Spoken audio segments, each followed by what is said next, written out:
내가 가지고 있는 기존의 틀은 구체적이지 않잖아요. 어떤 기준으로 하나님의 말씀을 들어야 되지? 어떻게 알아야 되지? 딱 기준 하나, 가장 중요한 기준 하나 말씀이 누구예요? 이 전 세계에서, 그쵸? 예수님이십니다. 메시아로서 하나님의 사랑을 전파하러 오신 그 예수님을 본보기로 따라가면 그것에 맞춰서 내가 가면 됩니다. 그래서 우리가 예수님이 그렇게 딱 왔더니 기존의 생각과 다르게 왔죠. 어떤 취급 받았어요?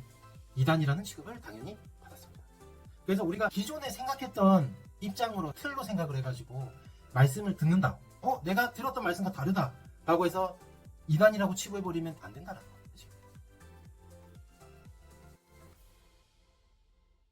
반갑습니다. 세상의 빛 채널 하나님의 말씀을 같이 공유하는 시간입니다. 저번 시간에는 사랑에 대해서 말씀을 드렸고 그 사랑을 하기 위해서 믿음, 소망, 사랑의 단계를 간다고 했습니다. 그래서 우리가 믿음이라는 것으로 시작을 해서 소망, 사랑의 단계로 가고 있는데 대부분의 사람들이 믿음의 단계에서 머물러 있기 때문에 신앙으로 깊게 가지 못한다라는 겁니다. 하나님의 사랑, 하나님의 말씀을 깊게 이해하려면 결국에는 믿음, 소망, 사랑 가운데 사랑과 관련된 귀한 말씀을 들어야 된다라는 그런 것과도 또 결부가 되겠죠. 그래서 기존에서 내가 알고 있던 그 말씀에서 좀 더 레벨이 올라가고 수준이 높은 단계로 말씀을 들어야 또한 옛날에 우리가 생각했던 그 구약의 다음 신약의 법 아닌 혼인잔치, 성향의 법을 가야 된다 말씀을 드렸습니다. 당연히 그렇게 말씀을 들으니까 어떤 사람들은 이런 생각을 해요. 내가 기존에 들었던 말씀과 너무 다르다. 이거를 믿고 따라갈 수 있을까? 라는 생각을 한다라는 겁니다. 이게 마음의 준비가 안 됐잖아요. 그래서 먼저는 제가 처음에 하나님의 창조부터 해서 강의를 들어가려고 했는데 올바른 말씀에 대한 분별법에 대해서 그 기준점부터 딱 알고 가야 그 뒤에 말씀도 들을 수 있지 않을까 생각을 해서 먼저 믿고 들어갈 수 있는 올바른 말씀에 대한 분별법에 대해서 강의를 진행을 하려고 해요. 그래서 본격적으로 말씀을 들어야 되는데요. 하나님에 대해서 당연히 제대로 모르고 그 뜻에 대해서 그 깊이 있게 제대로 모르는데 그 상황에서 내가 하나님의 말씀을 판단을 한다? 그건 맞지 않다는 겁니다. 내가 가지고 있는 기존의 틀은 구체적이지 않잖아요. 어떤 기준으로 하나님의 말씀을 들어야 되지? 어떻게 알아야 되지? 딱 기준 하나, 가장 중요한 기준 하나 말씀드릴게요. 그 가장 중요한 기준은 신앙적으로 성공하신 분을 모토로 잡으시면 돼요. 우리가 신앙적으로 성공하신 분이 누구예요? 이 전 세계에서, 그쵸? 예수님이십니다. 메시아로서 하나님의 사랑을 전파하러 오신 그 예수님을 본보기로 따라가면 그것에 맞춰서 내가 가면 됩니다. 그래서 우리가 생각해야 될 거는 뭐냐면 예수님이 어떻게 오셨는가?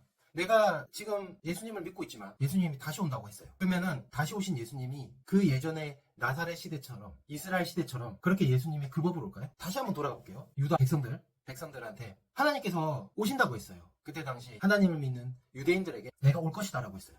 근데 과연 하나님이 말씀하신 말라기서에 하나님이 올 것이다, 이사야서에 하나님이 불을 가지고 올 것이다 라고 이야기를 하고 있지만 그 유대인의 생각과 그 구약 시대의 생각대로 왔을까요? 안 왔어요. 그래서 우리가 생각해야 될 거는 뭐냐면 예수님이 어떻게 오셨는가? 예수님이 오셨을 때 딱 봤을 때 뭐예요? 그 전에 하나님께서 오신다, 불로써 가지고 오신다, 구름 타고 오신다 하셨지만 결국에는 예수님이라는 육신으로 마국간에 태어나셔가지고 그렇게 오셨잖아요.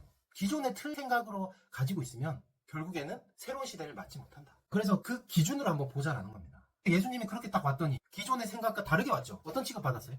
이단이라는 취급을 당연히 받았습니다. 그래서 우리가 기존에 생각했던 입장으로 틀로 생각을 해가지고 말씀을 듣는다. 내가 들었던 말씀과 다르다 라고 해서 이단이라고 치부해버리면 안 된다라는 겁니다. 아시겠죠? 이해가시겠죠? 근데 너무 명확하잖아요. 믿음, 소망, 사랑, 구약, 신약, 성약. 이것처럼 하나님의 말씀 때에 따라서 수준을 높이세요. 성경에 예수님의 본보기로도 얘기하는 거죠. 또 다른 거 볼까요? 또 유명한 사람이 있습니다. 루터와 칼뱅이라는 사람이 있어요. 종교개혁을 일으킨 사람이에요. 그때 당시에는 예수님 시대 때를 이어서 천주교라는 종교 세력으로 해서 그 틀이 만쳐져 있는 상태에서 여기는 너무 불편했다. 하나님의 말씀을 새로 실천하기 위해서 무언가가 필요하다라고 하면서 종교개혁을 하지 않았습니까? 근데 그 종교개혁 한 사람도 어떻게 됐죠? 결국에는 이단위로 치부받았어요.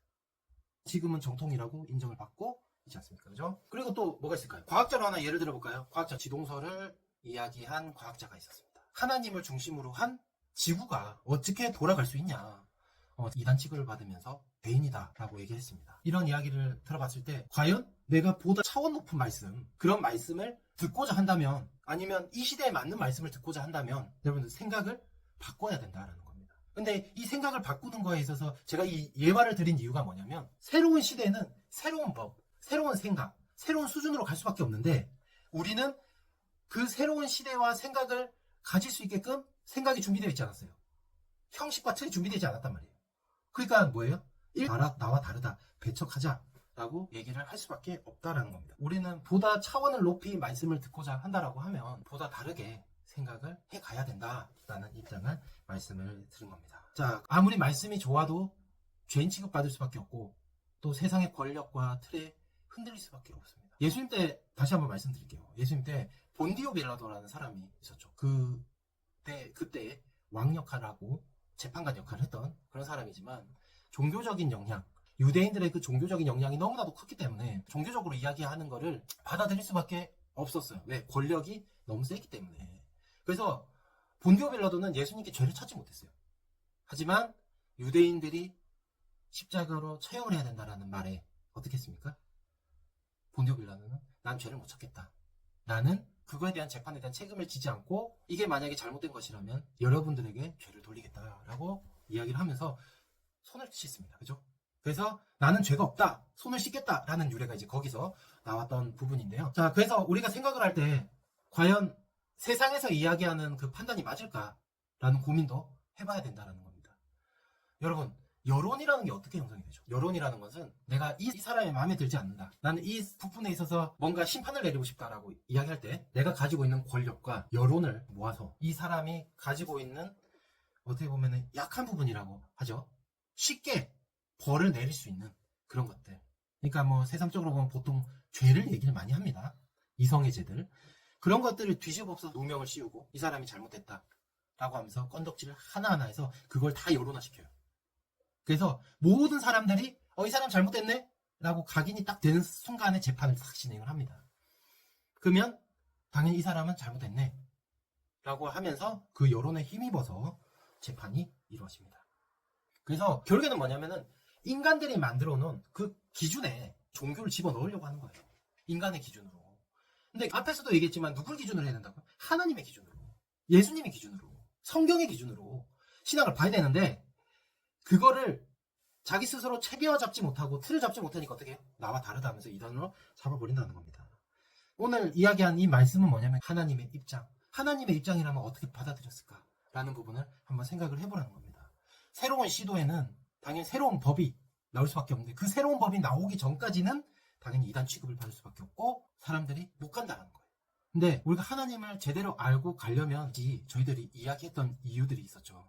앞에서 다양한 본디오 빌라도부터 해서 갈릴레이 그리고 예수님 이런 사항들을 이야기했던 이유가 결국에는 지금은 정식적인 정통이 되었지만 그때 당시에는 새로운 법이었고 새로운 책이었기 때문에 이걸 수용하지 못했다라는 겁니다.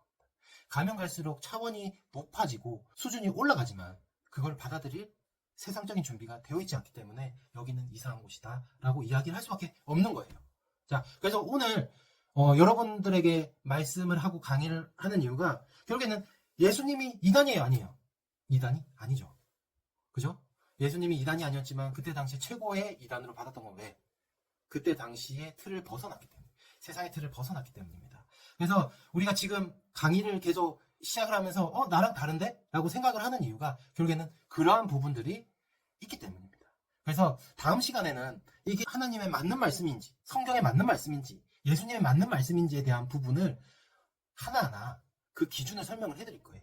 그래서 그 기준에 따라서 여러분들이 어떤 말씀을 듣더라도 나쁜 곳, 제대로 된 말씀이 아닌 곳에 흔들리지 않도록 그 기준을 말씀해 드릴 테니까 그 다음 시간 또 집중해서 봐드리고 그리고 차원이 올라가는 말씀은 절대로 잘못된 말씀이 아니다라는 게 이번 말씀의 핵심이라는 것을 다시 한번 말씀을 드리면서 이번 말씀 또 마치도록 하겠습니다. 감사합니다.